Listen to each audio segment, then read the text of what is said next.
这个酒店住了2个晚上，这个就是我的行李，一个大包，一个背包，一个狗。外面又在下雨，哎，我真是服了，而且还下得不小，所以我这个行李只有分2次拿，因为我一只手我要拿伞，这小丸子就下一趟再来那个吧，再来那个。我先上车上去了啊！我先拿行李上车上去了啊！先把这个大包给拿走。哇，这个好重啊！我们来看一下现在我们的路线。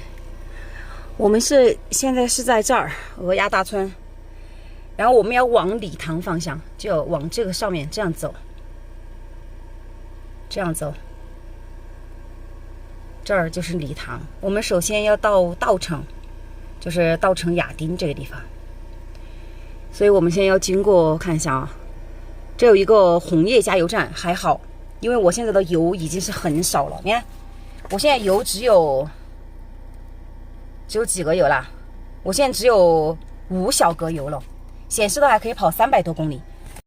这条线是很出名的沪亚西线，就是环川是高原的，而且是出名的烂。然后这样从布里线这样走到水落，这个路我跟你说，大家应该看过我的视频，我是这样过来的。这段路堪称险要，而且有泥石流，有落石，我视频上面都拍了，我的车都是被推上来的，我吓哭了当时。所以大家要环这儿的话，几年前必须得4驱跟越野车才来，因为它没有铺装，全是软的泥巴路。现在还好有铺装，但是有那么一节很长的一节几百米，就是那种很软的泥巴路，然后有泥石流，一路上都是落石。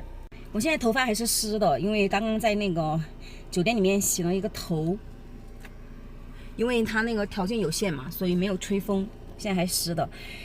然后我希望这一路上就是因为是国道，总比那个乡道要好，建筑还是挺美的，比较原生态。请沿当前道路继续行驶3.6公里。不知道这些石头，这些小的那种沙石从什么地方给流下来的？哟，还快点，这个上面害怕落石。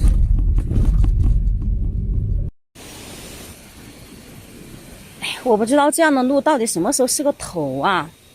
怎么到处都是这样的大水坑？我在想我怎么走？就这么大一个石头，我从这边走，这边上去，然后这写了一个牌子，我都有点吓到了哎。省道463线稻城亚丁至云南界段路面和地质灾害，前方116.83公里里程，山体易落石滑落，谨慎驾驶，注意安全。这个是国道吗？这怎么一下子就变成这个样子啦？心里有点没底嘞，我以为一直都是那种国道，没想到是这样的路面。这种路面不太敢跑哎。还好现在天上没下雨了，没下雨了。不是说好的水泥路吗？就前几天那个泥巴路啊，搞得我心态有点崩了，现在胆子没有以前大，不太敢开这样的路。现在没有一个人。哇，那个师傅跑的也太快了吧！不是让他慢一点了吗？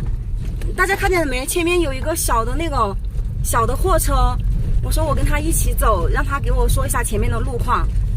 他说可以，我们加了微信，我现在已经不怎么看得到了，在很前面了，才有胆子就是往前开。太烂了，太烂了！希望顺利到达稻城，一切顺利。120公里，这120公里，好好开车。请沿当前道路继续行驶10公里。里。哎呀，妈呀，这样的路啊，挂一个1档，这个路方向盘握稳，害怕打滑。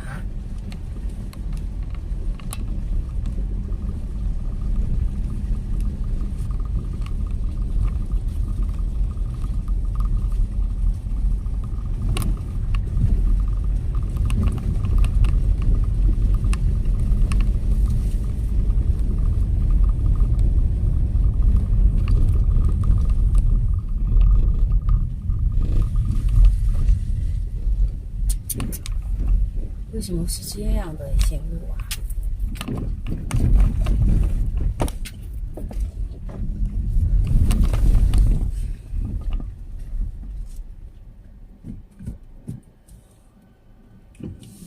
天哪，这水坑应该不深吧？刚刚那个车过了，应该不深。天哪！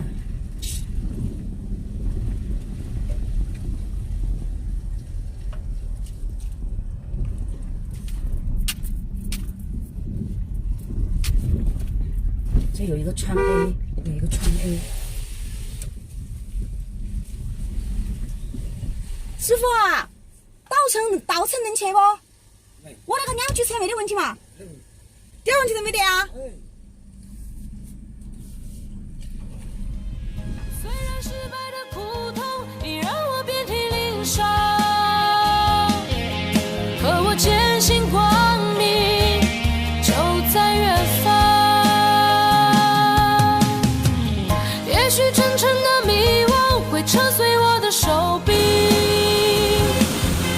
可我相信未来会给我一双梦想的翅膀。现在我是找到了加油站，然后加了100块钱的油，因为在前面有中国石油，我觉得这个路况太差了，还是加一点中国石油的油，心里比较放心一点。现在的路况就是这个样子了。听刚刚前面那个师傅说，好像过去一直路面都比较好吧，就是这种2级公路，然后但是有可能会有落石啊，那石头那些，但是不会有塌方了。现在总算是烂路，总算是开过来了，有将近10公里，塌方落石，然后非铺装，一路上都是石子，全是那种毛坯路。